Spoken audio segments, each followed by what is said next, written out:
So why should the UK stop arming Israel? More than 600 lawyers, including former Supreme Court President Lady Hale, have signed a letter to the Prime Minister warning that the government risks breaching international law by continuing to export weapons to Israel.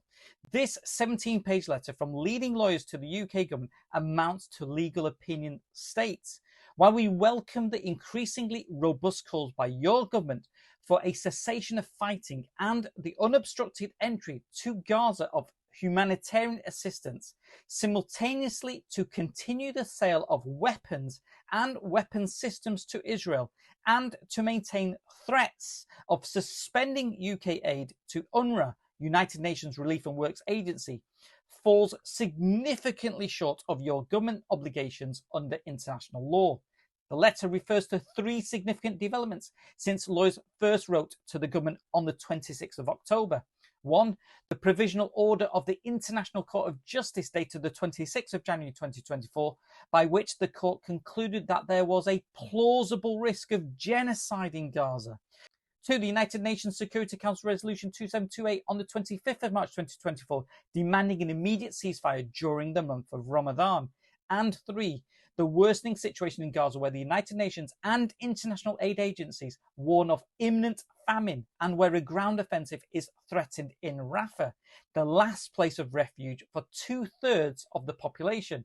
And to be clear, the UK government does not directly supply Israel with weapons, but does grant export licenses for British companies to sell arms to the country, and can block those sales by suspending the licenses.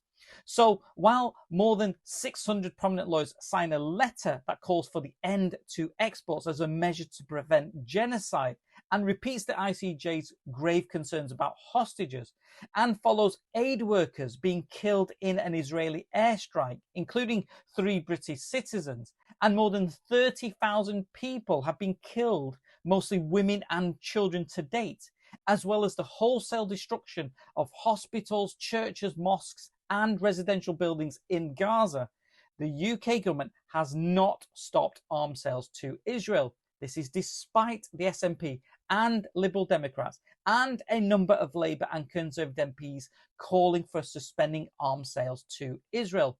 But significantly, the Labour Party has not called for a suspension, but is urging the UK government to publish internal legal advice on whether Israel is in breach of international law. This might be surprising and disappointing to some, considering the Labour leader is also a lawyer. All politicians should note the stark legal warning and consequence given in the letter by these prominent lawyers. The Genocide Convention provides that direct and public incitement to commit genocide and complicity in genocide are also punishable, a point I've made in a previous video. So will the UK government and other political parties follow the opinion of these leading lawyers to suspend the provision of weapons and weapon systems to the government of Israel? Or is it a case of them waiting for their ally to make that call first? Feel free to comment, follow, like and share.